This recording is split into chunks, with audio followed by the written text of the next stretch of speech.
It's the Friday edition of the program. Welcome to the Morning Brief right here on Channels Television from our global headquarters in the nation's commercial nerve center, Lagos. I'm Jeffrey Uzama. Guys, it's Friday. It's a brilliant Friday morning, and we're just as brilliant. Good morning. Welcome to the perfect morning starter on television. I am Bukola Koka. So let's give you a healthy dose of everything that's playing out in Nigeria and beyond. I'm Kayode Okikiodo. Let's get started, shall we? How are you guys doing? So me at the top of my mind today is got a report yesterday about an abduction incident. It's a kidnapping incident in Akwa Ibom State. Oh. That is because of the bad state of the road. So some people use water, the waterways to travel from Akwa Ibom to Cross River. So that waterway around Oron and all of that. 20 persons were abducted. In fact, we're hearing it's about 2 boats, but at least the one I was able to confirm, 20 persons in a particular boat were abducted since Friday last week, and they are still in abductors' den as we speak. At least to the best of my knowledge, as at the last time I checked in, and they will be calling family members of some of these individuals to ask for ransom, some as high as 100 million naira for ransom to be paid before their loved ones will be released to them. So it's just sad to see that such operations happen, because I know that in that area, Akwa Ibom is a fairly safe place to be in. But if pirates are operating in those areas, it's becoming worrisome. Now it begins to, you start asking the question as to where exactly is really safe in that sense. So this is a very short distance. I don't think the distance between Oron and Cross River is up to 45 or 30 minutes. It's a very short distance in terms of the waterways now. So if as short as that distance is, people are no longer safe to travel around our waterways, then what is left? The road is bad. The waterways, people are being kidnapped. Between Akwa Ibom and Cross River is a sad tale. So we're calling on the government of Akwa Ibom State, Cross River State, who share those jurisdictions. But more importantly, the security agencies in that area, whether it's the Navy, the police, whoever is responsible, it is time to get to action. People have been in custody for about a week. 100 million for some persons being asked for, and threats to the family is very disturbing, guys. So that's, besides the defections, that's what's on my mind this morning. Well, I thought you were headed to Kaduna, where there's been an abduction of a priest, but it's rather condemnable. And it supports what we've been saying, Kayode, time and again, that the concern of insecurity is somehow unsettlingly so, trickling down from the north to the south. And as long as we continue to treat it with kid gloves, then we may have a bigger problem on our hands in no time. But my track, guys, leads me, somewhere out of Nigeria this morning to Burkina Faso, and for good reason, as I'll explain shortly, where the military leader there, Ibrahim Traore, 37-year-old, survived a coup. But that's not the main story. Even though he has survived a couple of coups since he came to power in a military coup himself. But what seems to be the big story about what's happening in Burkina Faso is the waves that this 37-year-old leader is currently making due to his policy interventions in that country. Reports are to the effect that he has revolutionized agriculture with processing of tomato factories. He has nationalized the gold mines and ended the sale of gold to Europe. He has said that, it's disgraceful that African leaders will go to the West begging for funds. But that doesn't end there. He has backed that approach up with action by not subscribing to loans from the Bretton Woods institution, the International Monetary Fund. There are reports to the effect that he has put in place free education. Now, how national in scale that is, I'll have to confirm with further reading. With diaspora funds, he is developing a template for knowledge transfer, for loan interventions within Burkina Faso to digitalize the economy. Just to mention a few policy interventions that this 37-year-old leader who came to power just a short while ago, rose through the ranks since joining the army in just 2010, is making in Burkina Faso. Again, the emphasis is that he's just 37. And his, approach is reminiscent of former, charismatic leader of the same country, Thomas Sankara, of the 80s.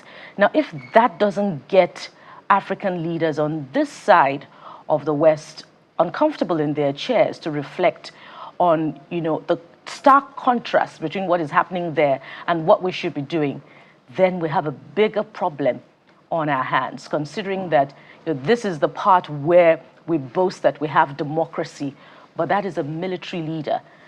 Kadi, I don't know how you guys are weighing in on this. Well, first, the kidnapping incident.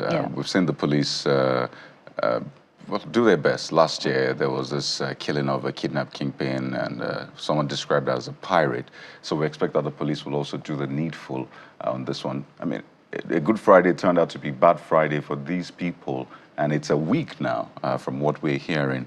So it'll be great to hear what the police is doing and to hear good news from security operatives. I mean, nobody should have to go through that in their own country or even anywhere else, really, where there is a government. So we expect that the right thing is done for these people who are reported to have been kidnapped along the waterways between Akwa Ibom and Cross River. And to the point you made about Burkina Faso, I mean, this is not the first time we've had people come into power through coups, particularly young people. Even Nigeria has had a lot of that in its history, right? And, in all of the analysis, I know some people say this is PR for the military regime, trying to make it look good and all of that. There's a whole debate around that. But some will also remind you of a certain Jerry Rawlings in Ghana. 19 years in power, he came to power about 30 plus, 32, but after 19 years, his legacy was really mixed. So the challenge is really the structures, the system itself. We don't need strong men. We need strong institution, as it has been said. So if he's doing good for the people, great, maybe, but what structure, what institution is in place to ensure that it doesn't become overly strong, and all we just hear is, reports without things done on ground.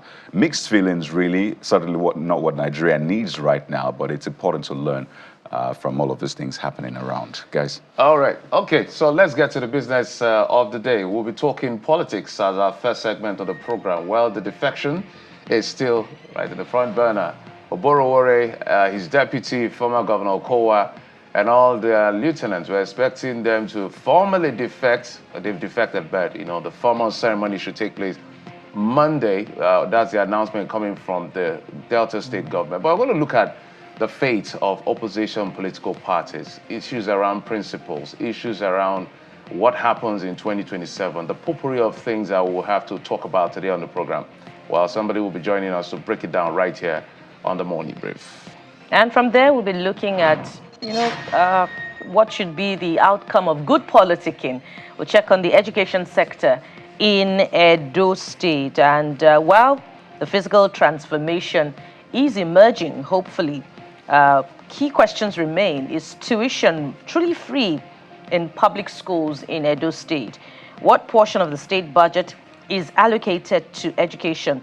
And how are out-of-school children being reintegrated into the system? And what happened, I'd like to know, to the Edo Best template of the last administration?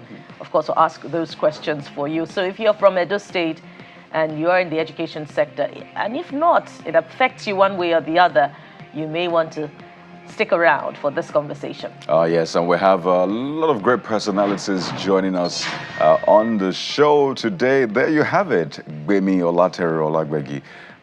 You know her for a number of things. Today we have a sit down with her, and watch out for some surprises on the show today with her right there on the Morning Brief. All right, fantastic. So that's not the entire package. There's a lot more coming on the program, but we'll just leave it at that on the program. But we'll get to the dailies now to find out what the papers are saying. Let's get to, I think this should be the Vanguard newspaper. Let's start with the Vanguard newspaper. Okay, but let's take a quick break before we get to the papers.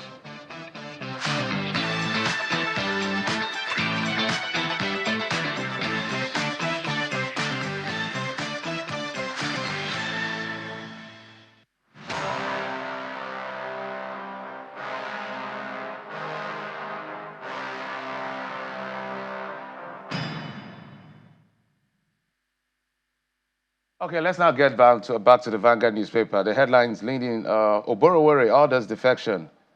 We are not bothered. That's coming from PDP LP Atiku's coalition. 2027 between APC Nigerians, that's attributed to the PDP acting national chairman. Delta defection, mockery of democracy. Abure's LP faction. More governors joining us soon, APC. That's coming from the Vanguard newspaper. When I was viewing some of the, first and foremost, let's just put facts out there. There's nothing wrong with defection. What I mean nothing wrong is the fact that no law holds back a governor. Oh, yeah, you have freedom of association. Yes, you have a right to go wherever you want to go. But all things are good. Not all things are But nobody expedient. can convince me otherwise, because not everything can be said on TV. This is about survival. So this is how politicians process. Politicians process survival first. And what does survival mean for a politician? Will I win the next election?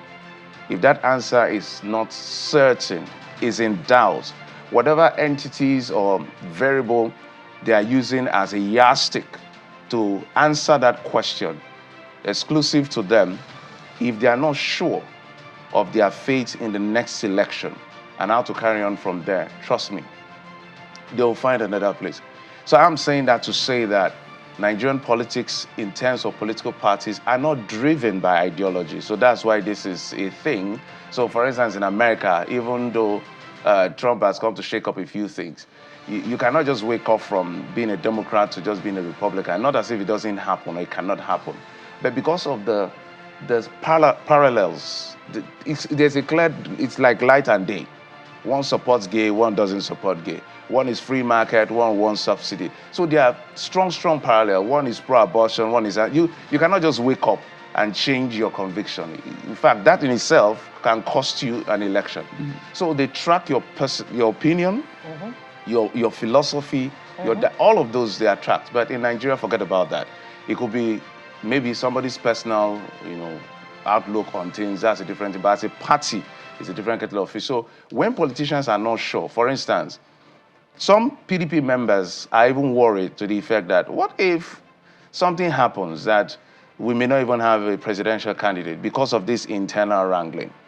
Now, I don't want to call names, but what can help the PDP now is, at least the PDP that I've been looking at and the Labour Party, what can help them now is for the people in that part to drop their pride.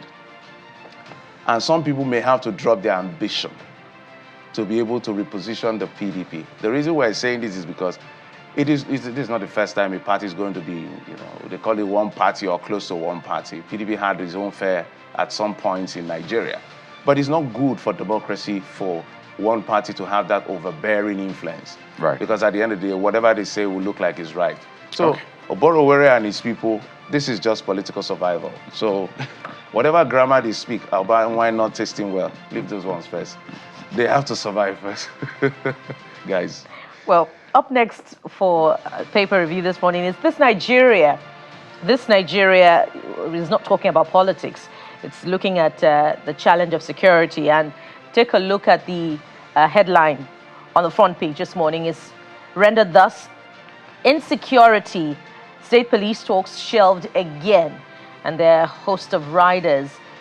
National Economic Council defers deliberation on police decentralization, advocates modern ranching as panacea for farmers, herders conflict. That's the big story on the front page of This Nigeria. And, you could reflect on it for a bit and ask what exactly is happening to the ongoing constitution review. Of course, the last we heard was that it was going to take a couple of months for a consensus or a document to be arrived at. But we know that prior to that time, there had seemed to be a consensus amongst governors. And that was the bane initially, where there was no clear direction as to where we were headed as far as state policing was concerned. But when the governors began to reach their own epiphanies one after the other, what we saw from the north to the south was development of security initiatives. The debate about the efficacy of those security initiatives is another kettle of fish entirely. But this new direction is a bit unsettling because yet again we're at that point where we have not agreed on what exactly it is we want to do as far as security is concerned. If state police talks are shelved again, then we're not even talking about how to ensure recruitment. We're not talking about how to agree, to arm local security initiatives with ammunition such that they can fight security threats within their domain. We're not talking about a template for remuneration of local security initiatives, the preparedness of state governments to provide stability in that regard. And those are the real issues. We always talk about how it is important to empower locals to take charge of their own security, guys. Well, that's it from the front page of This Nigeria this morning. There's that story also that caused a lot of concerns for travelers by air. NIMET workers suspend strike after FG's intervention, but that's just the latest part. Before that, lots of flights were disrupted. We understand that some still try to fly, perhaps using some other global navigation system or not, but majority of people who try to fly had a tough time. Some had to go by road. Imagine people who had connecting flights, international flights. I mean, they had to incur extra costs. So it was not a pretty day at all for travelers by air. But it's good to see that this has resumed. But what happens to the people who have incurred losses and the rest? Big question. But let's take a look at the Blueprint newspaper. Talks about politics. 2027 is yet to get the focus. And you see, this is coming from the APC on the front page of Blueprint for this Friday, April the 25th. 2027 done deal. More governors joining APC, Ikanduje declares. I know some people have said read the room, especially with all of the other challenges around insecurity and the rest, but politicians will always be politicians. You see Senator Kawu, other NNPP chieftains defect to ruling party. Atiku-led coalition says we're unperturbed. Like Obi, PDP doesn't need structures to win. Damagum. He's also said that this election is going to be between the APC and Nigerians. At some point, it sounded like they were throwing in the towel or they were just leaving everything to the Nigerians. But you'll have to play a role as opposition and fix your house for the APC and the PDP as well. By the way, Kari and Jeffrey, I don't know if you heard it yesterday, but the acting national chairman of the PDP echoed what Jeffrey said yesterday on the program. He said 2027 elections will be between the APC and Nigerians. And I was like, oh, he must have been watching the morning brief on Channels Television. That's Jeffrey, you have to be a consultant. I'm telling you. Well, if they pay me, I'll consult for them. But I'm a journalist. But when you follow the polity, what I try to advise Nigerians, there are two places you remove your emotions from when you're looking at those spaces. That one of those places is politics. The way they process, the way they calculate, the way they permutate is clearly different from you are looking at insecurity is not working, food is expensive. They're not looking at all of that. Look, they're not looking at all of that. They are looking at their science is if somebody is somewhere that has a bigger chance of winning, they can consider that person, no matter how unqualified or qualified that person is inconsequential. Victory then will not adopt governance. So. And when it comes to issues of court as well, it's the same thing. You keep your emotions aside and look at the merit of the case. So you just to pay attention anyway. So he knows what he's saying. He knows that if he doesn't do anything, but I can imagine how he feels. Damagun, for instance, the house is falling right before his face, literally, and he looks so powerless. PDP should just put it out in order. I think I have an idea of what PDP can do to wake up, but will their pride and ego allow them to do? Anyway, I'm not going to consult for them, Bukola. That's it. Turn down well, it wasn't a job offer anyway in the first place. It was a suggestion. I see this CBEC I just story. want democracy to survive. They should rise to support democracy. The CBEC story, court gives the FCC nod to arrest detained CBEC staff. Just to update, the people who are following this story. So there you have it, the front page of Blueprint newspaper. And other dailies for you this morning. Clearly, a lot of these things will shape the conversation, so watch out for more updates on the show. Okay, maybe we go to what people are saying on social media. But we'll take a quick break and we'll be right back. Join us again.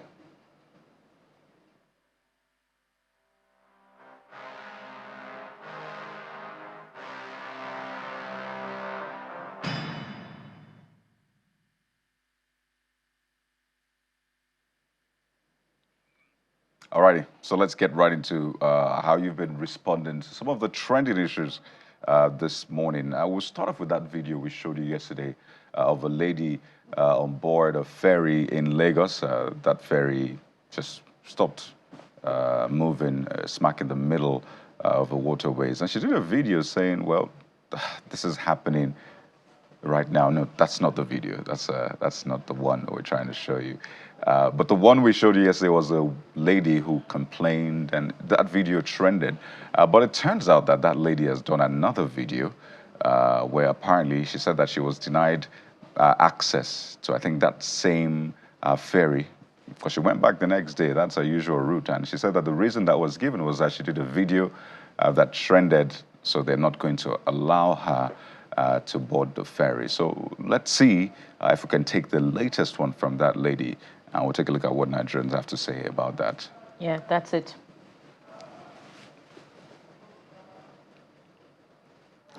Good morning, guys. The funniest thing this morning is that I made a video on Tuesday evening lórí omi pé ferry ó takú sórí omi, wọ́n ní kò sépo mọ́. On getting to ferry this morning, on my way to office, mo ṣe máa rí ferry, wọ́n ní torí pé mi ṣe video ó trend kíní kan, èmi ò lè wọ ferry ń bí ìbàlẹ̀ mi. Eré mo pé o, they didn't allow me. Like, the video I made was for you people to make amendments. I have like 4 to 5 videos. To ṣe pé a máa wà lóbi kan sọ pé ferry ó takú, a máa wà láàrin omi bẹ́ẹ̀ wọ́n dẹ̀ máa ṣe video, wọ́n máa ṣe everything. Just imagine, ẹ lè sọ pé torí pé mo post kíní kan wọ́n jẹ́ kí n wọ ferry. Ẹ lè ní àwa là ń nira wa lára ní Nàìjíríà yìí. Àwa yìí gangan là ń nira wa lára ní Nàìjíríà yìí. Well, she said that we are the ones making life difficult for ourselves. That's what she ended by saying. But that leaves much to be decided. Whether this is a lag ferry or just a private fiber boat operator, the authorities have to ensure that this is dealt with. Some have even asked the lady to sue, really, because this is wrong in all shades, guys. Absolutely. She was denied access to the boat because of the video. She was saying that she was denied access, to water transportation this morning. Well, when she posted it, because she did a video on Tuesday to expose systemic failure in, the transport system. And we saw in the initial video that she posted where, there was sort of a breakdown right in the middle of the sea. And we're talking about, the reason being there was no fuel. Could there light right in the middle of the sea? It was funny, but again, it was, amid very difficult circumstances, and she has a right to sue. This is totally condemnable. This is not right. This speaks to what really, our humanity says about us. Are we losing our humanity? And she's quite right when she says that, we are the problems. We are our own problems in this country. Are we going to blame this, on the head of the Lagos State Water Corporation, for instance, or the head of the National Inland Waterways Authority? Certainly not. We must speak to the staff, that are there and who have denied her access to transportation via water this morning. It's a shame. Just for the governor, this is why the media is there. So I'm sure the governor or his people would see this video or watch the program and do the right thing so that she has a right to movement. Nobody should stop her. She was just a citizen that raised the concern, and that's as far as it gets. Which other video are we going to? Maybe the video between the FRC official and a car owner slipping through that chase. So you can see the hot chase between the FRC and that should be what brand of car is that? I'm not sure. So hey, he took off. These are things I watch on some channels abroad. So it's landing home now. So primarily what I think was going on here he acted like he wanted to cooperate with them so that they will slow down. And then when they are like came out from their vehicle, he took off.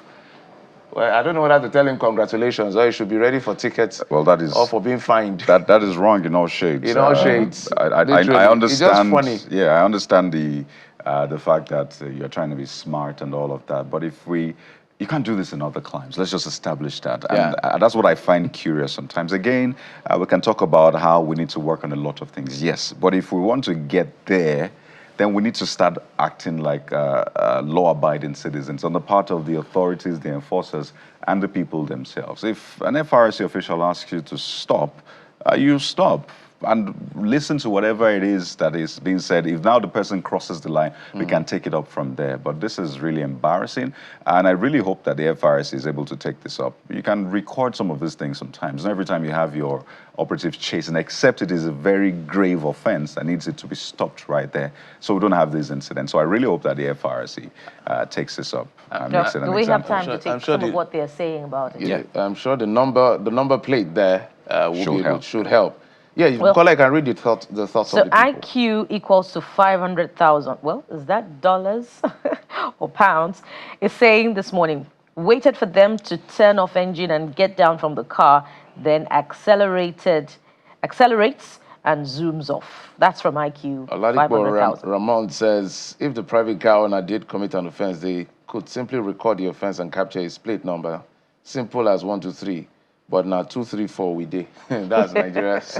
Because I mean, you wouldn't try this in other climes. Yeah, you won't try. In fact, once you see the police vehicles light on behind you in other climes, you naturally know you should park. They don't come to your front or wave you down. Once it's on and you can hear the siren sound, you park. Because there's consequence for bad behavior. Yeah, and the officials themselves conduct themselves. So we need, the guy can be arrested. I think it's pretty simple. Even with the video, you can trace his number and then do what the law says should be done. Who has the next one? Well, that's the final one we'll take on this one. It's from Ami, whatever saying, if those officers mean you, they'll pursue you till you run out of fuel. So I know that we've had very funny experiences here, and they have had good experiences too, but it shouldn't be a case of us versus them, right? These are road safety officials, road safety. So as a road user, you're meant to cooperate with them to ensure your safety. But basically, we're seeing this. So it's important for everybody to just really do the right thing and ensure that we protect our institutions, our nation, our roads, and be a good example to the world. All right, fantastic. So that's the much we can take from your thoughts. There are others, but for now, we'll take a quick break and pause and come back after the break to have the very first conversation. Let's explore what's going on in the political landscape. Our politicians are aligning and realigning ahead of 2027. We'll break it down right here on the program. Join us again.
Welcome back. So we start off with politics this morning. The big story coming through from Delta State in the last 2 days, following the decision of the state governor to move government to defect to the All Progressives Congress, and that has got sent shockwaves around the polity, particularly because Delta State has been traditionally a PDP state, I believe since 1999. So what are the implications of this for the main opposition party? What are the implications of this even for the people of Delta State? Because there's a bigger question about whether this goes down well with the electorate in Delta State. So let's have this conversation this morning. And joining us is the National Chairman, Action Democratic Party, ADP, Mr. Yabagi Sani, who's right there in our Abuja studios. Good morning, Mr. Sani. Thank you so much for joining us on the program. Good morning. Good morning. Thank you for having me. Let's start with a setting out of what your reflections may have been when the story came to you about the defection. Does it come as a surprise? No, not at all. It's not surprising at all. And to every watcher of political development in this country, if you like, you can take it maybe to 2015, the build-up 2015 elections. You know, this is just like another history. I mean, history repeating itself. Because don't forget that 2015, when Goodluck Jonathan was in power or was about to contest for election, there were defections from his party. That is PDP, the same PDP you're talking about today. And the defection was led by who? Atiku Abubakar. I think about 7 governors followed him out of PDP, plus other political leaders in that party. And that was the beginning of the end of PDP.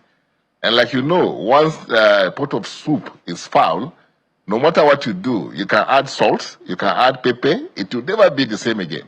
And the PDP soup is foul. And that is why they cannot find the solution to this crisis that they are having. The background to this also, we shouldn't lose sight of the fact that there is what has become the dictum in Nigerian politics. And what is it? You must take into consideration the primordial sentiments that we have. And the 3 factors that have become a sort of given in our politics before you contest any elections. It doesn't matter how popular you may be or the amount of money you have at your disposal or connections you have. What are these 3 factors? Number 1, you have the issue of region. Regional politics has become a dictum in Nigeria. The next one, perhaps, well, not so much, but also it's very important, which is religion. And the third one is the ethnicity. So these are what characterize and govern and determine how our politics plays out. And that is why in 2015, what was used against Jonathan was the issue of zoning. And even though Jonathan had what you can call the power of incumbency, meaning that he could pull those institutions to his side and still, declare himself the winner, as we have seen in some cases, in this country. So the point I'm trying to make is that Delta is not something that is surprising to anybody who has been following development of politics in this country. But what surprises one is that the same actors, the same people that have put Nigeria in this rigmarole, and vicious cycle, are the ones that always appear to want to lead, the country. For instance, you've been hearing of some kind of gathering, they call coalition or whatever, led by the same person that brought PDP to its knees, which is Atiku Abubakar. And don't forget also what happened the build-up to 2023, when Nyesom Wike, played the same card against Atiku by moving out with about 5 governors. So it's like anytime we are having election and the national elections in this country, you will find some persons, personalities that should really work for the deepening of democracy, taking advantage, using these primordial sentiments that I've talked about. So Nigerians, we must wake up to the fact that we cannot get this country out of the woods, academically, socially, politically, if we do not do things in accordance with what is known as merit. And I don't know. I hope we are not late in the day, because build up to 2027, it will be hard not to crack if you think anybody from any other region other than the Southwest, other than the South as a bloc, and in this case now, other than the man sitting on the saddle, which is Bola Ahmed Tinubu, our present president, it will be difficult. It's a hard nut to crack. So I don't know how much more we want to take Nigerians for a ride by knocking our heads against each other, it's my turn. How can it be your turn? It's not your turn. Well, so we must give Nigeria what Nigeria deserves, meaning give our best 11, always to Nigeria. But unfortunately, we are not doing that. That's why we are where we are today. And that's why the APC governors are just saying laughable things like, it's the performance of Tinubu. That's why these governors are coming to us. Of course, we know it's far, far, far away from that. Nigerians are today, in a situation that is more despicable than we have ever had it, in terms of poverty, in terms of insecurity, in terms of everything that defines Nigeria. Where the statistics have nosedived. So how can you come out and say that it's because of the performance of this government that these governors are leaving? No, they are leaving for these reasons I've mentioned and for their own personal gains. So Nigerians, we need to wake up. Mr. Yabagi. Yes, sir. You may have peeped into our notes this morning as we reflected on the continuing defections and, became curious about what the dividing lines would then be between the ruling APC and the All Progressives Congress, speaking to the absence of the development of the people at the grassroots and structures around them, from the list of the motivations for politicking. And that brings me to my next question.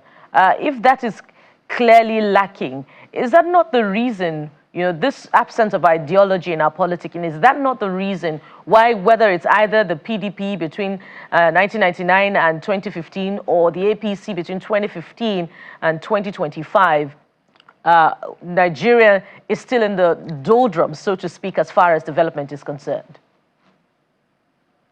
Yes, very much so, because our laws are not respected, meaning that the constitution of this country, when it comes to the issue of Nigeria, is the most abused, I've seen, especially when you talk about elections, because electoral laws are not obeyed, and the issues of, who dictates the tone, meaning that who has power over the institutions that you want to rely upon to declare you as the president, even if you have won the elections. So you are right that we are yet to really focus on how to build this democracy in this country. And it's sad that when a person like Bola Ahmed Tinubu, the president, is in the saddle, that nothing has changed. In fact, the things are even getting worse, than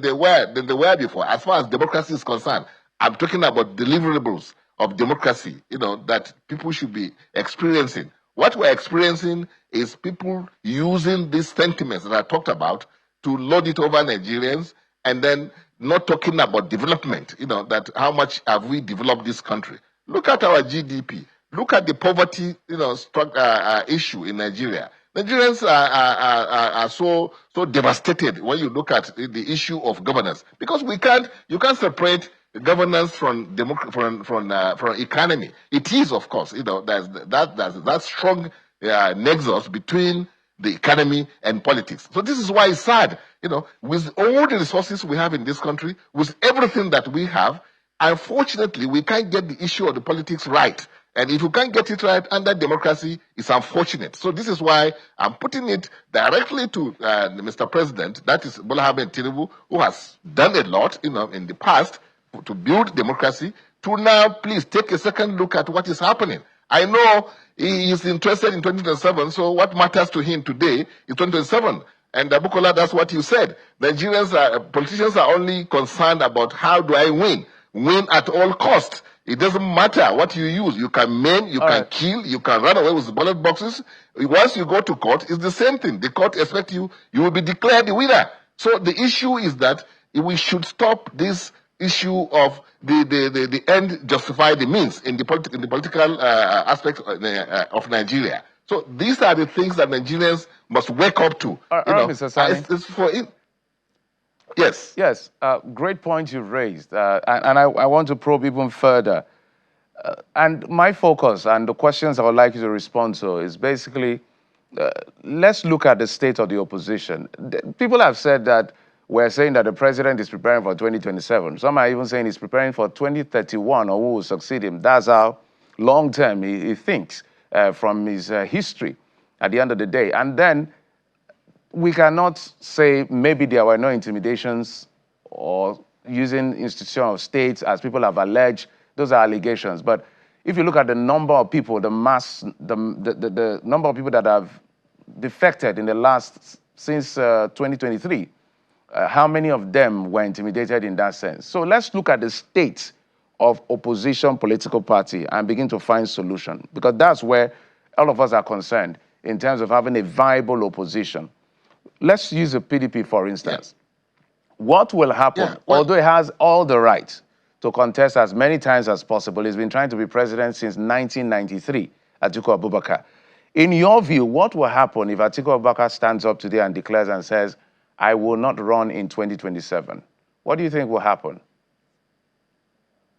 Well, I think it's too late in the day, because the fact of the matter, it doesn't depend on Atiku. Atiku can decide to run or not to run. That does not move the needle as far as what you're talking about is concerned.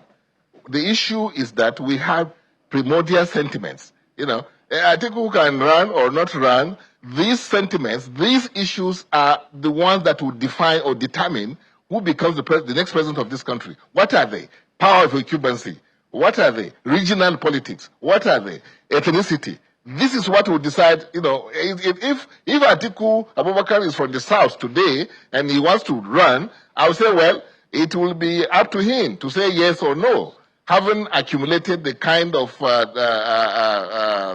accolades that he has in terms of politics, you know, having networks all over the place. But it doesn't depend on the networks. It doesn't matter how rich you are.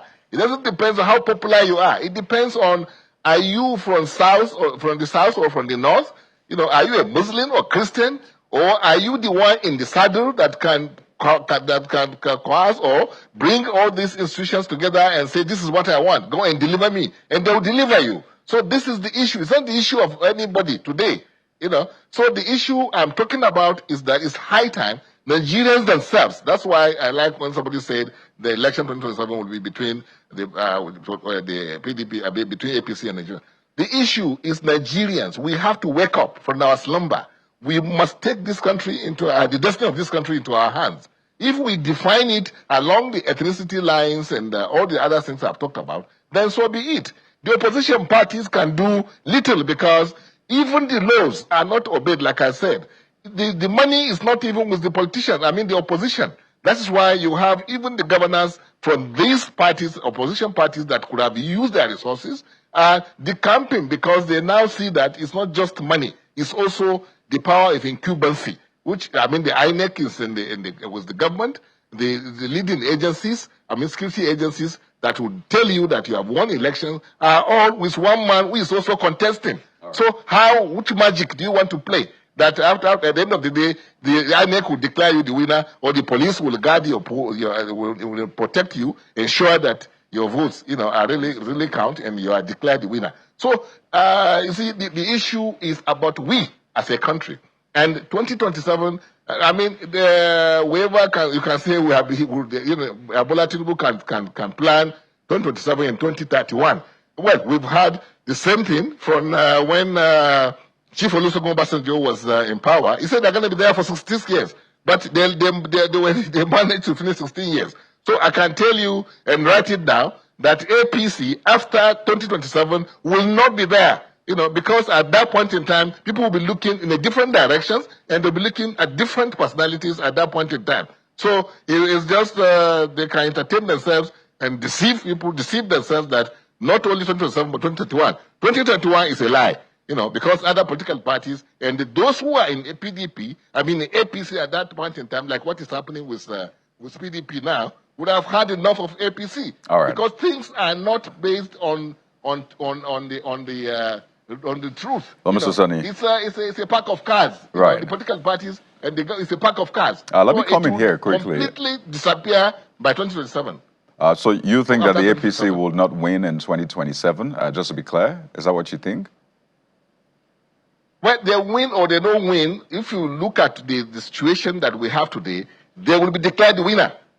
Because look at, who is going to fight them? I just wanted to Your be clear. I understand that, Mr. Sani. I just wanted to be clear on that point you made, pardon me. But my real question is this. I'm quite interested in the point you made about our best 11. I think you made that point earlier on about Nigeria ensuring that the people in power are their very best. And I find democracy quite interesting sometimes. It says government of the people, right? You'll still find a lot of people queuing behind the APC, supporting President Bola Tinubu 120%, in spite of what has been described as the performance of his government, which for a lot of people has been below par, or at least below their expectation based on what they were promised. In spite of that, Mr. Sani, you still have people supporting him, saying that he's the best thing, his government is the best thing since sliced bread. Yes, you have people opposing. So how do we find this best 11 when you still realize that a lot of people think that he's part of the best 11 or he has brought the best 11? What does the best 11 look like? And how do we find this best 11 in that sense? Well, the best 11 we know are give a Nigerian, opportunity, even outside this country. They're either number one or a very, very good number two, in every facet of life. You can look at anything. Is it medicine? Is it even politics? Look at how Nigerians are pulling their weight in America, in Europe, in Canada, whatever. They are always, look at, you have even Nigerian to be the leader of the opposition in UK today. So the best 11 is there. It's we Nigerians that will begin. As you in particular yourself, myself, and others, should now begin to ask ourselves the question: is this how we will allow this country to be run? Look at what is happening around us, Kenya and other countries like that. They are able to take the destiny into their hands. Well, you may say it's not, they haven't gotten it right yet, but at least they're on their way to getting it right. So the best 11 can come amongst us. The issue is that we have to get ourselves out of this primordial sentiment. How we do it, believe you me, it's we Nigerians that can do it. Or let me rephrase, Mr. Sani. And people queuing behind him, right. You have heard of what they call stomach infrastructure.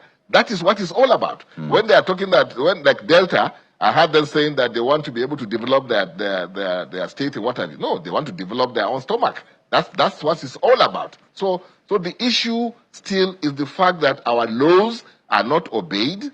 The resources is in the hands of those in power, and the courts are not even helping matters. They have been compromised, and these are the issues. And the citizens can only depend on your constitution and those that Mr. are Sani, charged. please let me rephrase the question because of time. Pardon me. As it is today, for you, is there any politician that you think is better than the president, has better clout, is able to pull the nation together, is able to deliver better than President Bola Tinubu today? Is there any politician that comes to mind for you, Mr. Yabagisani? I'm a politician. I'm also, also a Nigerian. And of course, I can do much, much better than what Bola Ahmed Tinubu is doing. And there are so many of us like that you can find them in industries, you can find them in social, aspect of life. You can find them everywhere. Nigerians, like I said, we are in terms of human capital, we are not short of people that can do what you are saying. Speaking of which, but the system does not allow the best to come up, in the manner that we should come up. That's the issue we're talking about. And the system depends on Nigerians. Nigerians should wake up and then resist this, go against this system. I'm not saying burn down anybody or go and do anything that will bring us backward. No. People have done it in other countries. It's us that should wake up. Unfortunately, you don't have a National Assembly that can even begin this fight. That's where it should have started from. Speaking of which, Mr. Yabagi, you may have peeped into my note for the next question. So are you going to run for president again in 2027 on the platform of your party, the Action Democratic Party, or will you be supporting the coalition, by extension, Alhaji Atiku Abubakar, if he decides to contest? The coalition is a ruse, so I don't believe in it. So will you be running for president again in 2027? When the time comes, I'll let you know. Which candidate It's not would a you time. be supporting? From my should party, you you not mean? run? Yes, should you not run, would you be supporting any candidate? Oh, I'll get the best, like Kayode was asking me. We'll get you the best. You can be sure of that. All right.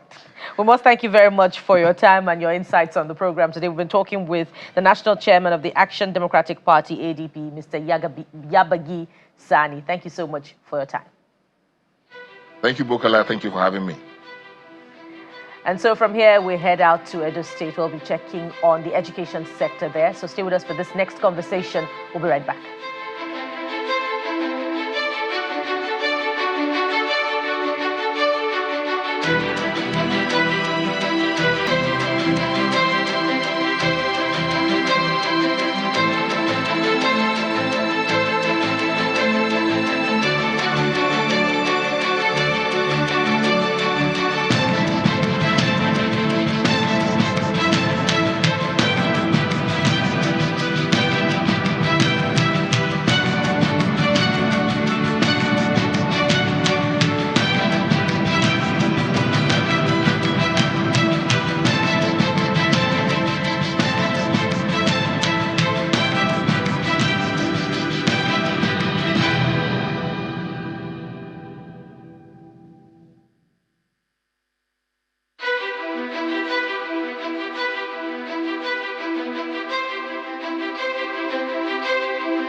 All right, welcome back. Let's talk about Edo State. This time we're focusing on the education sector. We're being joined on the program in our Lagos studios by the Commissioner for Education Edo State, Dr. Emmanuel Padi.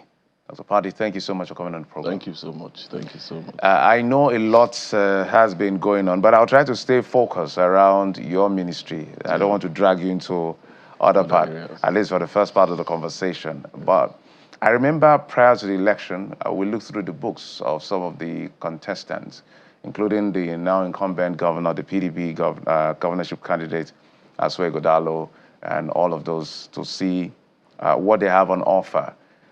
We also remember that former Governor Godwin Obaseki had said that he reformed the education sector. I even got awards to that effect. Things like how the curriculum approach to children and training of teachers, and those are some of these gains. I want to know exactly what has happened to those efforts. I think it's called Edo Best in that sense. Because I know that Monok Babalog, the governor, said infrastructure was just in place and all of that. So for Edo Best, let's begin with curriculum and building on that, whether you call it a legacy in this sense. What has happened? Okay, thank you very much. If you look at the books, if you look at the records of everything happening in the States, I don't know what's best about the program. We still have classes where students have to sit on the floor to take lectures. We still have classes where you have leaking roof, no seats. I don't know what's best about that. You know, when we came on board, we met a very funny system. The governor was very upset. There were some cases where we go to some schools, and when we leave there, I say, "Paddy, we have to fix this mess because this is not." He weeps most of the time because what you see on ground and what we were hearing before we came on board was completely different. So I will tell you, students still scramble to have basic amenities like infrastructure is the least you can do for any child, because we're trying to build a future for these young children. So where they don't have a teacher, you have a class where primary 1, 2, 3 sits in one class. And when the teacher is teaching primary 1, primary 2 and 3 have to hold on.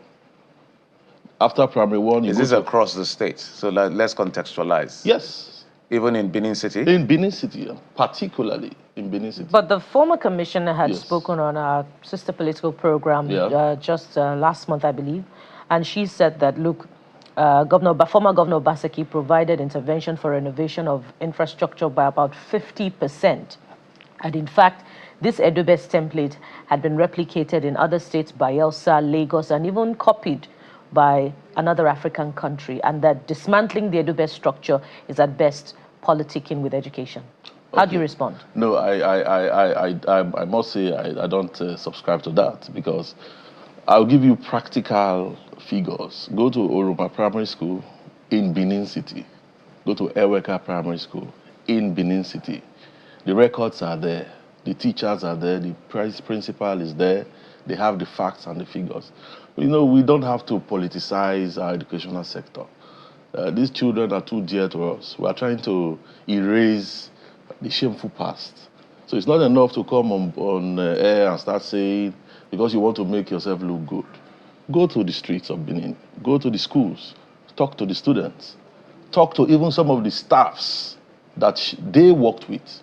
And they will tell you, Oga, sorry, it was just, we just had to window dress things. If it was really the best, we wouldn't have any job to do.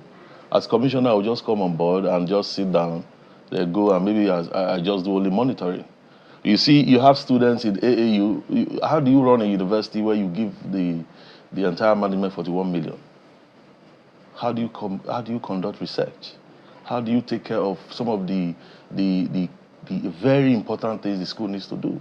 The governor came on board, looked at the whole system. What the schools were not doing were to go outside the quota they are being given. We have students who graduated from the medical college. For 3 years, they are home. They are not inducted into the medical profession. They blocked the road, cried to the governor, please, sir, help us. And the governor said, Paddy, we have to fix this. We have to fix this immediately, because we have to frame frames of progress on the street of history. You can't have children go to school and they become they are the hope of their parents, of their community. Then you struggle to train a child to school. The child comes out of school and is at home, can't go for service. 128 of them were inducted upon the intervention of Senator Mondo Bebolo. All right. 2 weeks ago, we had 810 nursing graduates. We know the health challenges, the lacuna in the health sector, and the need to have proper strengthening. 810 nursing graduates graduated. For 4 years, they are home. They can't go for service.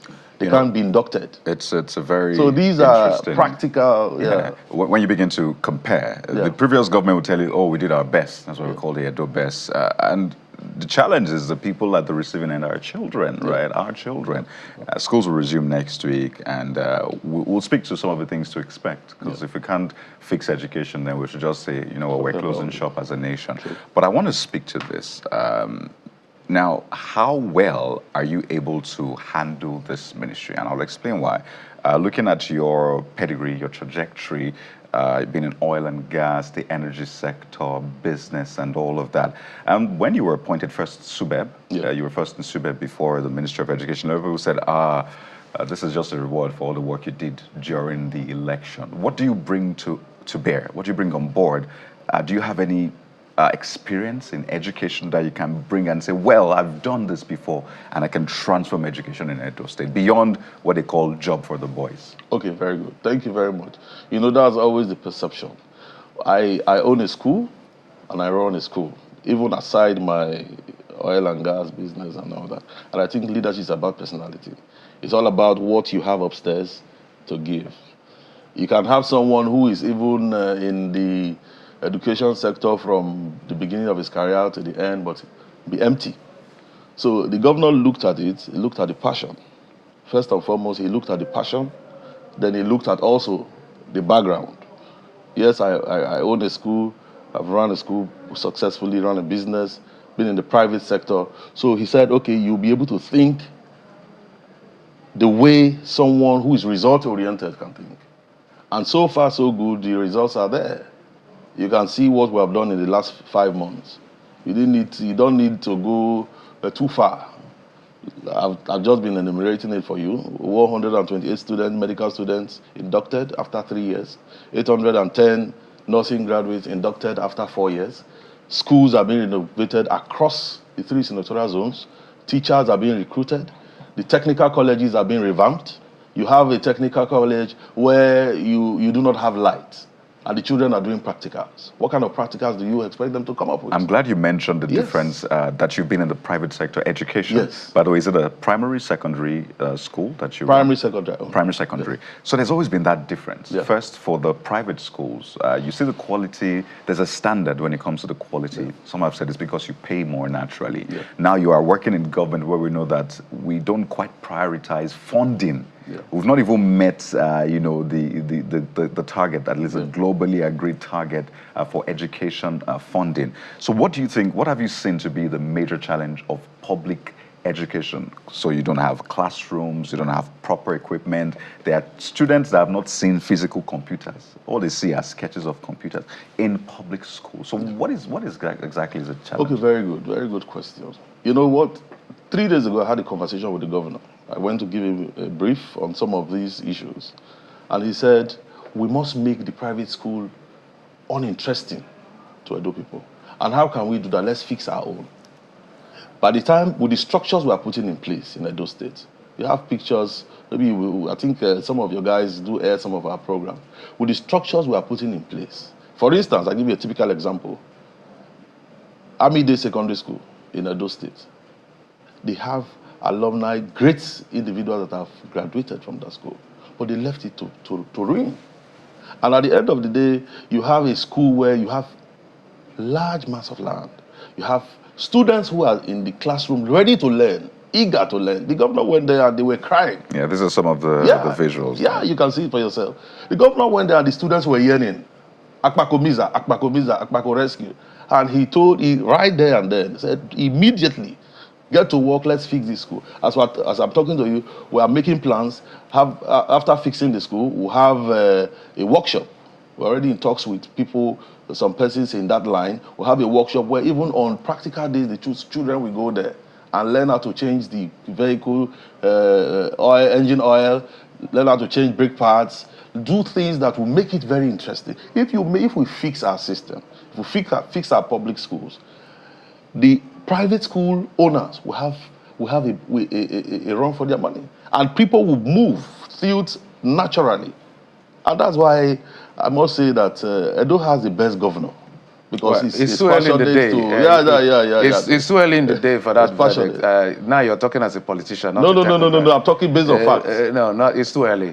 He became a governor barely a few months ago. So let's became a governor fairly a few months ago. He's building the flyover. Edo people are now even struggling. They go to the flyover to take pictures. Mr. Pad, it's too early in the day, so that I don't drag you into politics. Okay, thank you. If you want us to go there, we'll go there. I'm avoiding that. So let's stay within your spirit. Okay, that's fine. Let's talk about curriculum. Yes. What are you doing about curriculum? Because I have seen, this is not I read, I have seen a teacher who was there before Obaseki became governor, and I saw the teacher before the teacher retired, on the approach to teaching children, primary school children. So I realized that I don't know what the government did, but there was a reformation in that sense, using language, not the martial way of treating children, more like a bit of a British approach to education in that. I'm not telling you what I read in the book, I'm telling you what I saw.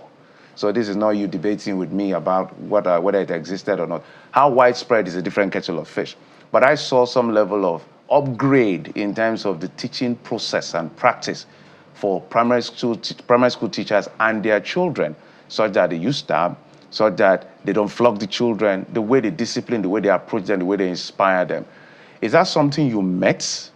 Is that something you want to improve upon? And what are you doing to improve curriculum in general? Because we have a curriculum problem even in the entire country. Okay, very good. It's something we met and something we are going to improve upon, because change is something that has to be constant. You see, we have the federal government right now introduced some extra line items to be included in terms of upholstery, what do you call it, POP design. So those are things we are integrating into the curriculum to ensure that we make it even more better to serve the purpose. Because the overall aim is to make sure that the children, because if you look at the world today, we don't really have to depend only on certificate. You have to also improve the skill of the learner, and that is what we are doing in terms of strengthening and improving based on present day realities to ensure that they get the best learning requirements as they progress. So I'm wondering if that was where the Edo Best template excelled in terms of teaching approach and using digital skills to enhance learning and keep track of, teacher presence in classes. I'm wondering if that is where it excelled, but then there was a gaping, lack of intervention, so to speak, in the area of infrastructure. Was that the problem? Before I go on to the next question. Well, for a $75 million loan, I think that's not enough. From the World Bank? Yes. All right.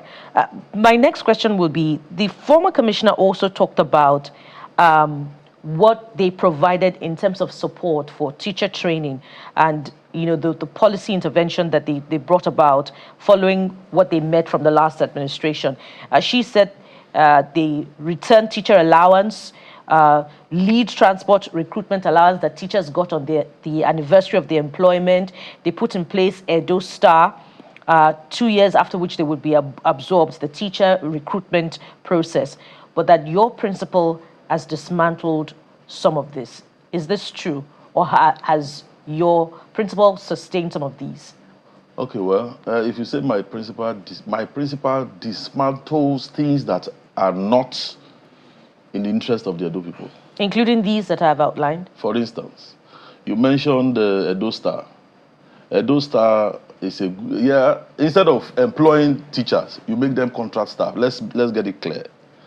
Instead of you want to employ somebody, you bring the person as a contract staff into the system. And after 2 years, okay, you want to train the person and do all that, fine.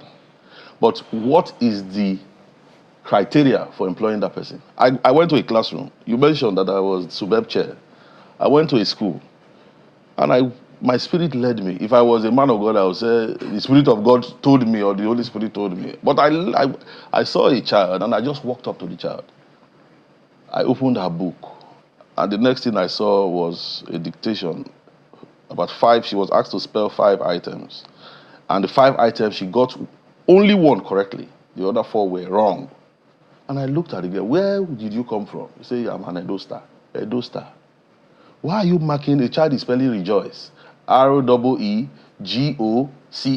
What kind of... This is a child that will send out to go and compete with her peers. And she comes back, she will fail. So why did you do that? I was not feeling fine that day. Blah, blah, blah, blah, blah, blah. So that brings me to the question. What was the criteria in employing some of those people? Was it not political? Because how can somebody like that come into the system and such person will be agitating that they should do XYZ for her? So let me leave that. Going back to the other question you asked, you talked about training of teachers. Yes, well and good. Training is part of the process. But I went to, upon assumption of office in Subeb, the UBEC usually gives us, from the federal government, gives us support. 4 years teacher training money was hanging there. 4 years. You got counterpart funding? Yes, from the federal government. Was hanging there, not paid. Because they were busy with other things. Because the state could not match. Because usually there's there's counterpart. You couldn't couldn't counterpart match it. funding part. Or are you saying it was released and was spent anyhow? That is not part of monies to be matched. You just put up a work plan. You submit it, you follow through with UBEC, and they release the money to you. So, matching grants and counterpart funding has to do with projects. Okay. But this is something that you go there and you put up your work plan. You follow up with UBEC, and they release the money. So I got 4 years approval approved. I got 4 years approval approved after 3 weeks in office. Okay, so how do you explain that? Let's talk about how much you're exposed to and what you intend. Give us some kind of a timeline and an outcome in that sense, if you call it deliverables under your leadership now. of that ministry. How much are you exposed to in terms of your budgets for the state as a ministry? Okay. What's the size of your budget? 48 billion. 48 billion. Yeah. So let's talk about your projections. Okay, by the grace of God, by the end of the first year, we hope to have achieved a significant number of new constructions and renovation across with quality teachers. We have started already. The governor gave approval for the first tranche of teachers. 500 teachers have been employed fully into the system. Their training has been done, and they will resume by the end of this month. So we hope to have by the end of the first 1 year in office, we hope to have at least a minimum of like 2,000 to 3,000 teachers employed to teach our students. We hope to also have schools amounting between now and then about 200 or 300 schools within the first year in office. It's achievable, and the government is driving the process. The reason I asked that, my apology, the reason I asked that question, I'm also trying to find out what is the gap. What are the gaps you found out in terms of, say, the number of teachers as against the ratio of teachers to students? That is the projection I would like you to give to us. What did you meet on ground? What do you intend to do to close that gap? Because you've mentioned quality of teachers, you've given that instance you explained to us about. So if a DO was to employ the right number of teachers right now, how many teachers are required to be sufficient for the system? Okay, well, I can't give or take. If we have 4,000, 4,000 to 5,000, I think we'll be good. Then we'll do a needs assessment as we progress to find out, because you know as the day goes by, people will have more children. Some are going. People will retire. Exactly. Mm-hmm. So it's just going to be once we have the first tranche, second tranche, third tranche, we'll continue to do a needs assessment to see what we need and how we can close the gap.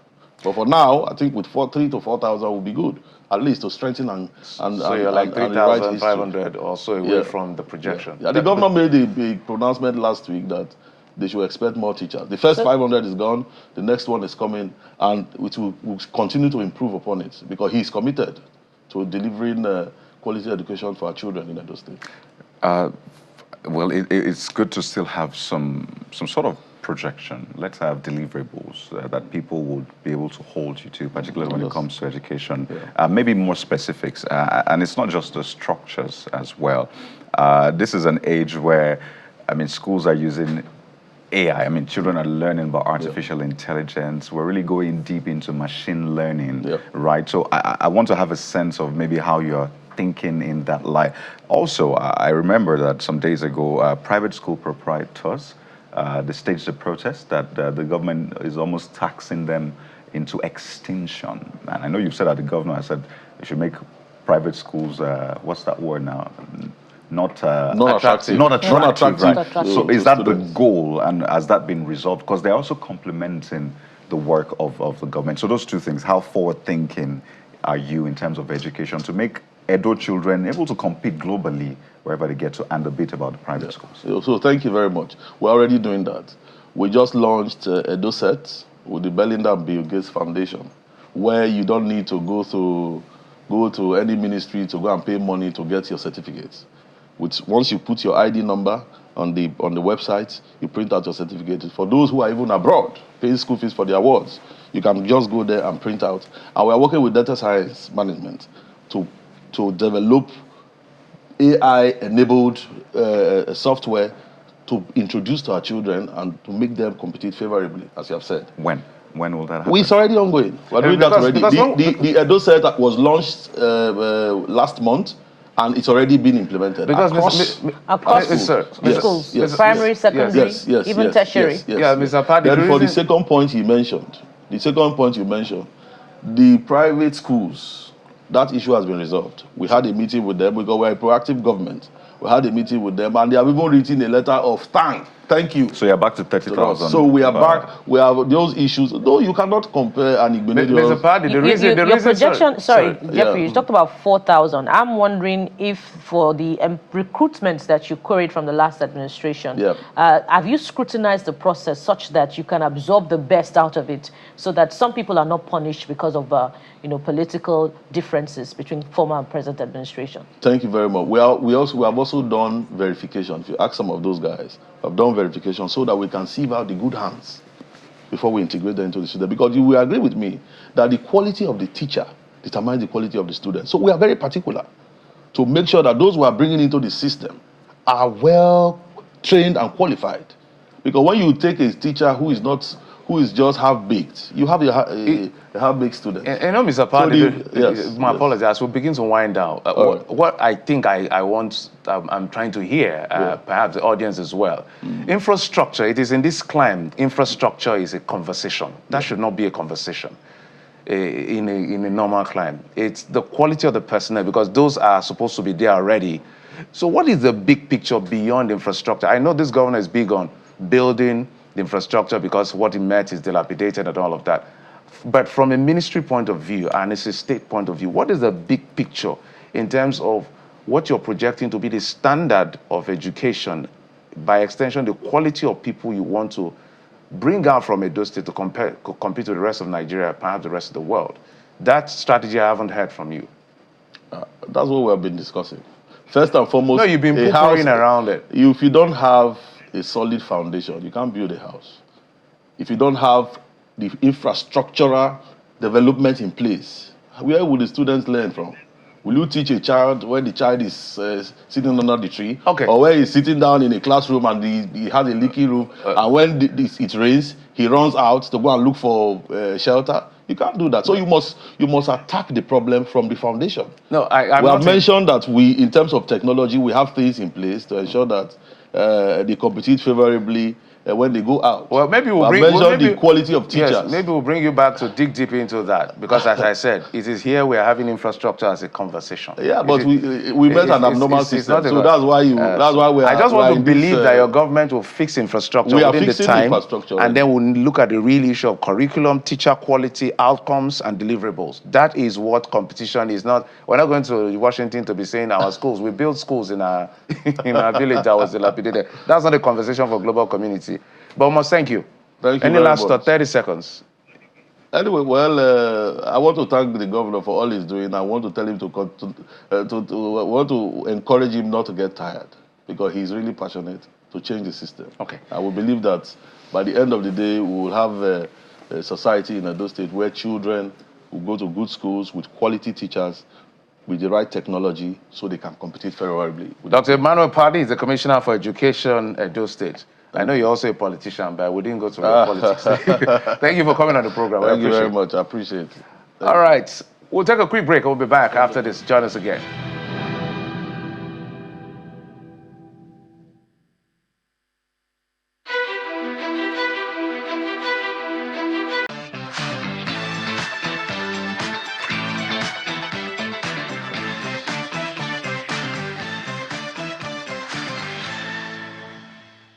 So we have joining us in our Lagos studio someone you probably fallen in love with her voice on radio. I guess what we thought, hey, let's bring her on TV yet another time. Ladies and gentlemen, Bemi Olatere-Olagbegi, media personality, entrepreneur, filmmaker, joins us today. Thank you. Thank you. Good morning. Good morning. Good morning to you. How are you doing? I'm great. How are you? We're great. We're excited you to all have look a conversation great. with you. Who's the stylist? I mean, we woke up and wore the cloth. I love We it. woke up like this, right? Woke up like As they say. So, Bemi, a lot of people fell in love with you on radio. Your voice, your personality, just the whole package, right? And you've done radio for how many years? I left radio in 2021. Yeah. So it was 16 years. 16 Yes. years. So you are literally the voice a lot of people grew up listening. For those in Lagos. It makes me sound like I'm really old. I'm very young. So yes. From 2005 to 2021. And your journey is quite interesting. Started from the NTA. Yes, so I served at NTA for my NYSC. Yeah.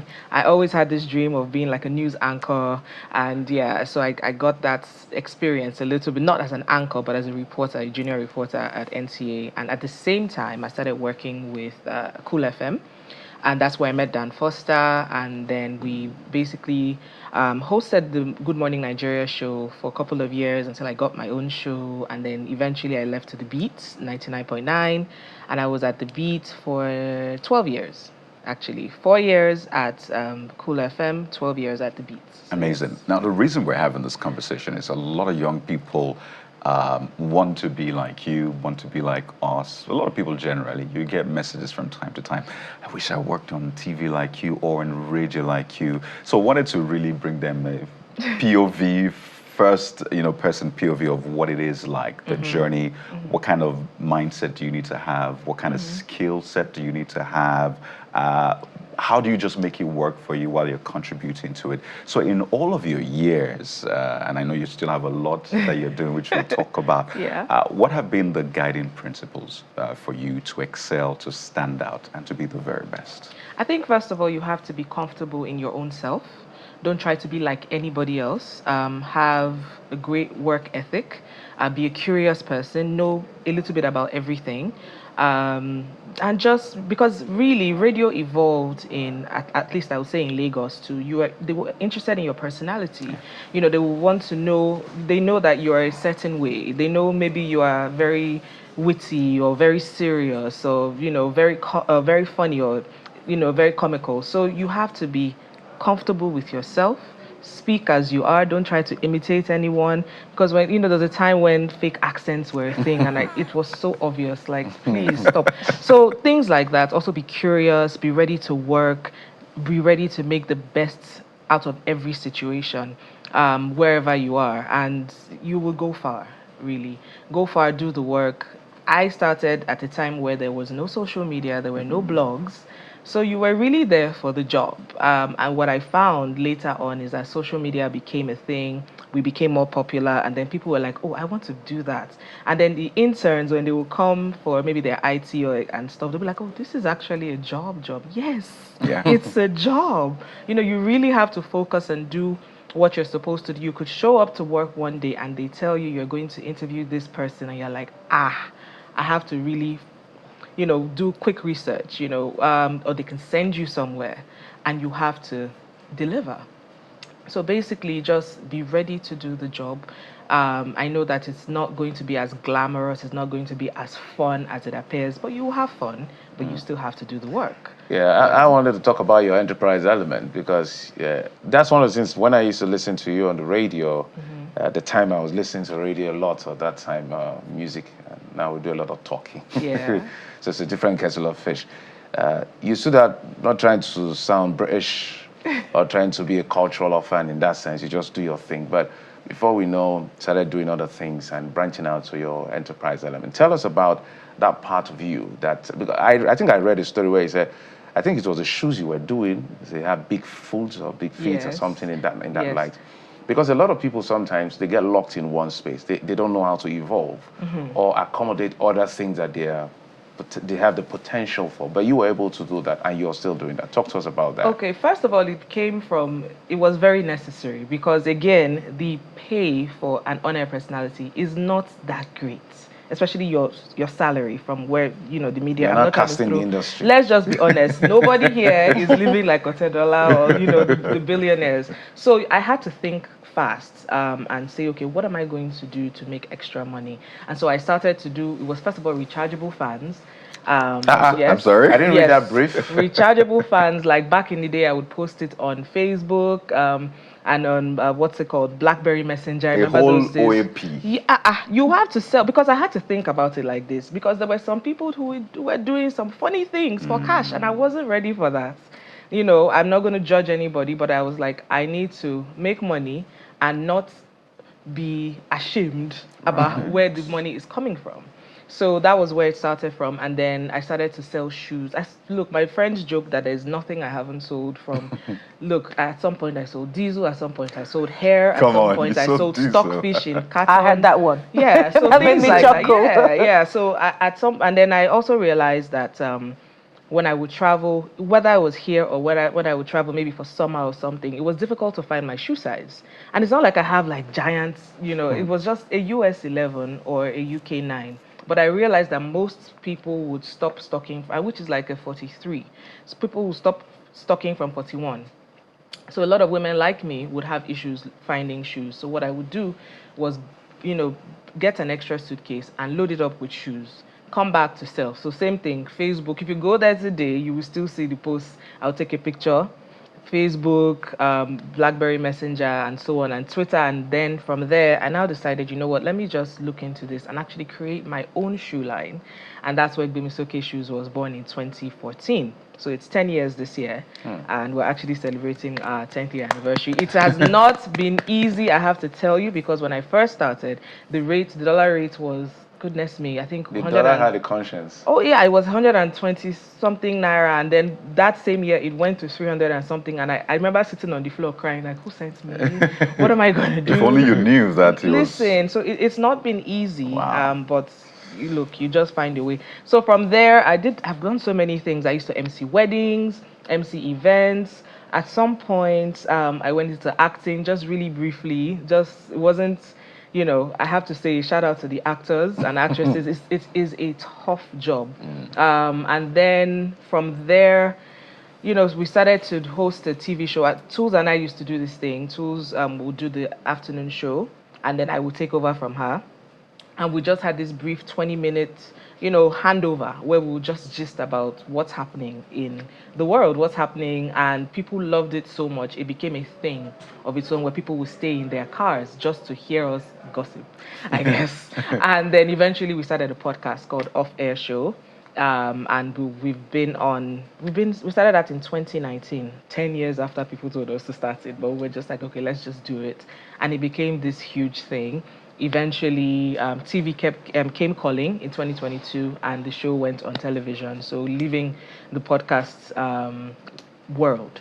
So there's been so much. Also, I co-founded a production house called TNC Africa, where we're basically filmmakers, and some of our projects are doing very well around the world. This year alone, we've been selected for film festivals in Canada, in America, in the UK. One of our films just won Best UK Film at the Poppy Jasper Film Festival. Look, my point is just keep hustling, keep working. And this is the era where the economy is a bit funny. So you might want to find a few things to put more money in your pockets. What other things? Insta nail for busy women. Press on nails, basically. Get your nails done in 5 minutes. I almost want to ask, Bemi, what is it that you have not done? I think that's a real question. I'm just trying to do as much as I can while I'm here. I'm also greatly inspired by my late friend, Tosin Bokno. Tosin was an actor, a lawyer, a writer, an on-air personality, a businesswoman. You're here for, hopefully as long as you are going to be here, why not tap into all the talents? And if it works, it works. If it doesn't work, you move on to the next thing. I like that. I like your spirit. It's like you keep, evolving from to. egg to lava to pupa. Sorry about the comparison. No, it's okay. I had to mention something. Also in 2023, I was VP of marketing for Waka Now. I'm no longer there, but it was quite an interesting experience to be in corporate for such a short period. I learned so much, met such wonderful people. So there's nothing you cannot do. Just apply yourself. Your story is pretty inspiring, and I've heard that you're also exporting shoes as well. Yes, the shoes are not made here. Yeah. We tried it. It didn't quite work out, but yeah. So it's a lot. So many do not know also that you are royalty. You're the granddaughter of the late Olowo Owowo. So Yes. apart from the entrepreneurship part of it, I wonder if you're going to be a regent sometime soon along the line. No, thank you. I love everybody. Shout out to Owo, but no thank you. But talk to us about how perhaps somewhere along the line you may have overcome self-doubt, what we call imposter syndrome, before you arrived at this, conglomerate level of leadership in business that you are now. I think it's a daily job.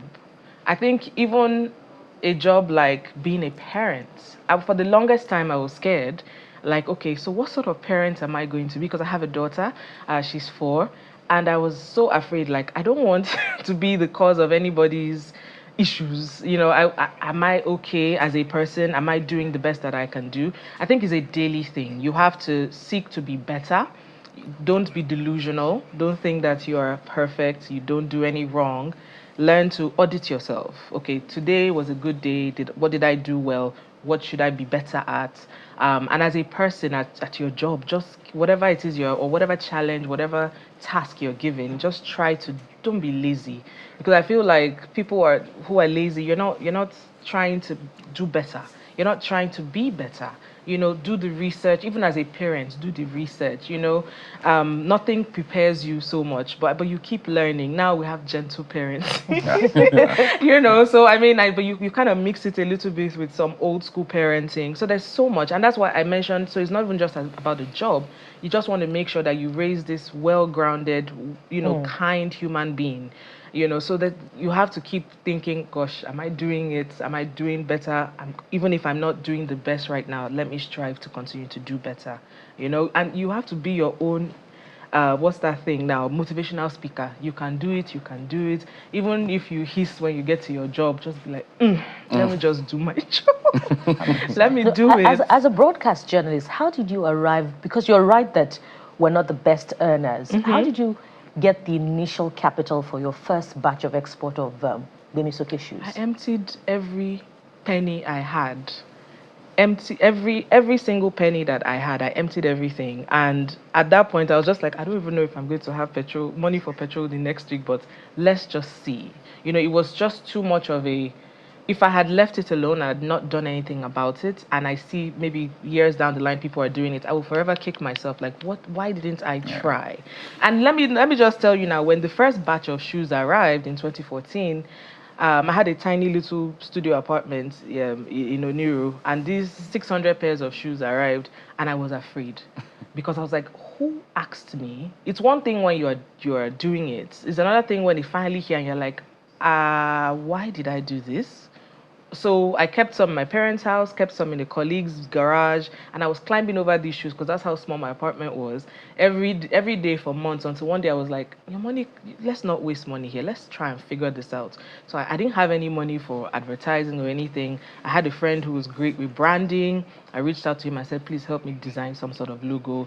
Reached out to, so you also have to leverage your resources. Yeah. A stylish friend of mine was the one who styled the first shoot because I was like, I don't know what I'm doing, but please help. And this is why you have to reach out and surround yourself with resourceful people and also be a resource to those people as well. Obemi. And we can take 2 hours with you. Just keep chatting. Again, all of us had radio experience. Yeah. So we can relate. It's something that we can all relate. And you're wearing Bemisoke, just yes, I am. Just to be clear. Yes. But a little bird. Bemisoke shoes, by the way. Absolutely. A little bird told me that someone very dear to you had always wished that you worked on Channels Television as my dad. As a newscaster. My dad. So we thought, let's do this on the show today. We're going to give you a script from the news. You're going to do the news for us live on the morning brief. Let's do it. Are you ready for this, baby? I'm ready. So, Mimi, that is your camera right there. Okay. So you're going to get the script. We just have 2 stories for you. All right. Not too heavy stories, just light stories. Okay. And you do the news. Tell us your name. All right. Are you ready right now? We are ready. Okay. So you're ready. Let's do this. My name is Bemi Olatere Olagbegi, and this is the news on Channels Television. Teachers and nurses in the Federal Capital Territory have staged a protest over the non-implementation of the national minimum wage and the staggering backlog of allowances, some stretching back 2 years. The aggrieved members of the Nigerian Union of Teachers and the National Association of Nurses and Midwives converged on the Nigeria Labour Congress headquarters, their placards bearing strong messages directed at authorities to address their grievances. Their demands are clear: immediate intervention from the FCT minister to resolve this protracted issue. The protesting workers are also leveling serious accusations against area council chairmen, alleging a severe neglect of both the health and education sectors within their respective councils. Women's come for our jobs. Ladies and gentlemen. I hope I made you proud, Daddy. That was beautiful. Yeah, so he wanted me, when we had this back and forth, he wanted me to be a lawyer at all costs. And I was like, my first day at school, the law courses, I was sleeping because it was so boring. I was like, this is not for me. I've always wanted to be a newscaster or a broadcaster or something. And then, so he was like, okay, fine, let's see. Maybe you can apply to Channels Television, read the 10 o'clock news. No. So that's what we thought. We'll make you do it on the show today. The dream eventually came true. Daddy, I did it. Yeah. It's been a pleasure having you, Thank Bemi. you. And I know you're doing some more great stuff, so we'll be catching up with you in the coming weeks, Thank months. you. And thank you for the work that you do. Thank you very Bemi much. Olatero Olagbegi, media personality, entrepreneur, filmmaker, all-round entrepreneur, really. If it makes money, Gbemi has her eyes on it. Look, as long as it's legal, we're good. It's Thank you okay. so much for Yeah. your time and all of your family. Thank you very much. Thank you for having me. Thank you. So we have one more stop for you. Yes, an animation made here in Nigeria. You're going to see a snippet of it and all of the great things coming out. You don't want to miss this, so stay with us. We'll be right back.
Don't get it twisted. You're not watching anything from Hollywood, made in Nigeria. And the man responsible for that is right here with us in the studio.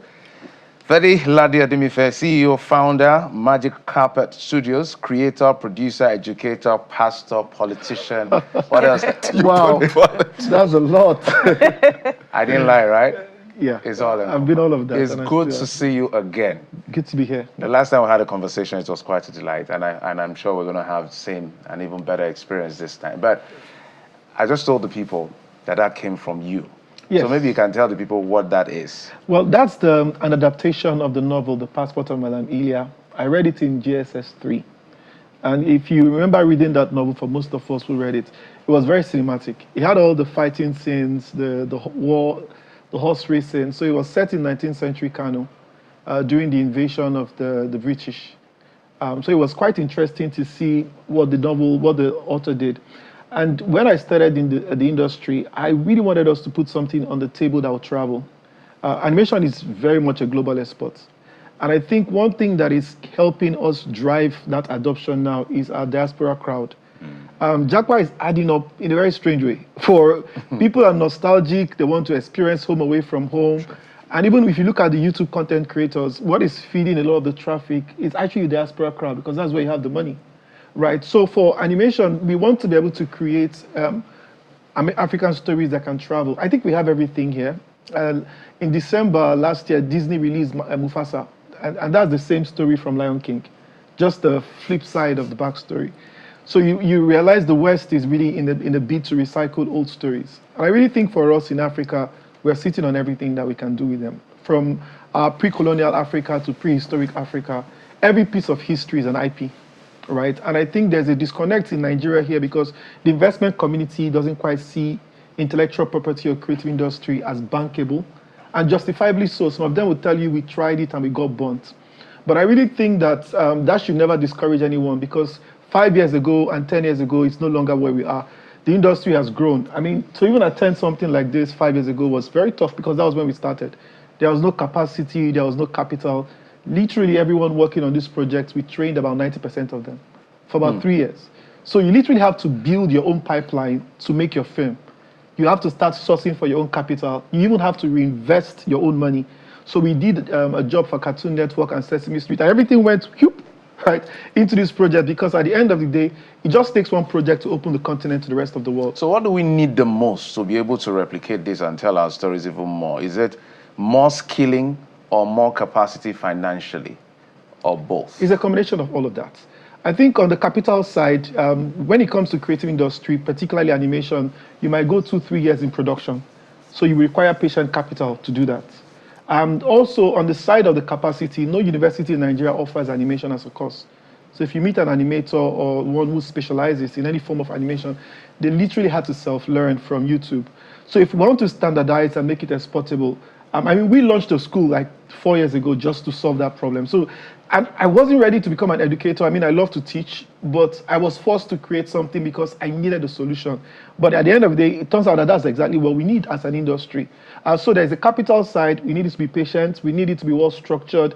There are also policy angle to this whole thing, right? If you're co-producing with countries in France, because animation is expensive, usually they have tax incentives. So they get about 40% tax rebate from the government, right? So they attract jobs because of the tax side of things. And again, the IP side in Nigeria is not necessarily identified or recognized as collateral.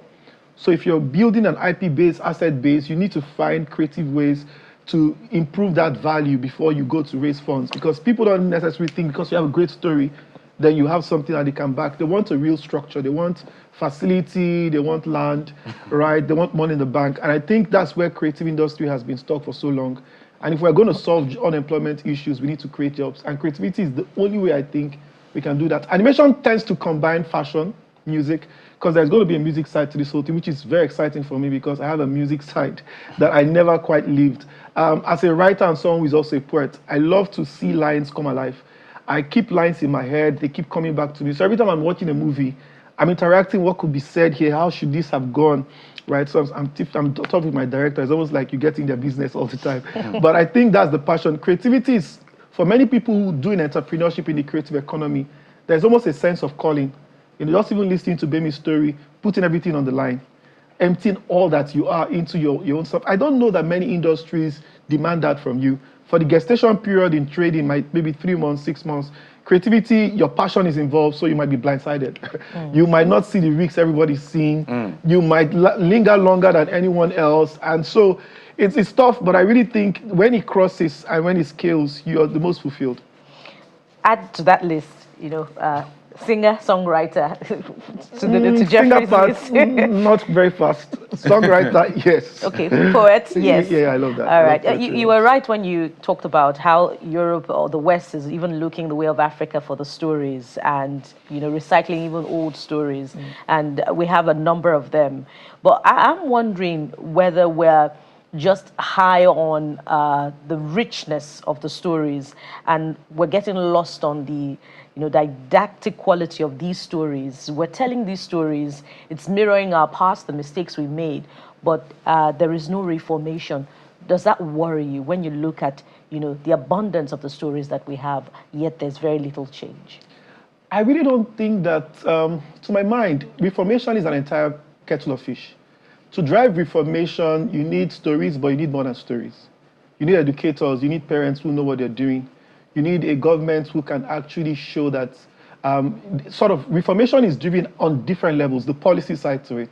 So if I feel like as a continent and as a country, we're not leveraging on the quality of stories, we have to bring ourselves into new civilization. I would want to look at the entire ecosystem, right? What does it take to really reform the minds? I believe that stories are powerful. They change identity, they help people see, they empower vision, but more importantly, to really, really bring a society into a new world, you need more than that. Education has to be functional. And what type of education are they learning now, right? Most of what we're studying in school today are outdated. A lot of graduates who graduate without any job because the courses they're studying today were structured for 20, 30 years world that no longer exist. So there is a need for you to pace up and upskill. I mean, I was pushing to integrate animation in Nigerian universities, and I was directed to go to AUC. And I was going to pursue that thing for 5 years because it takes 5 years to add a course. But it takes 1 month for AI to upscale, to bring new tools. So there is a very disconnect here. You're going at a pace of a world that our education has to speed up, the policies have to be together. I really think we need a very solid intervention, right, of people who can come together. There is also synergy, right? We need to see that everybody is doing their own parts. If you're an educator, how do you open the minds of the children to be curious, right? Because I personally think that the 21st century Nigerian has a lot of trauma they need to heal from.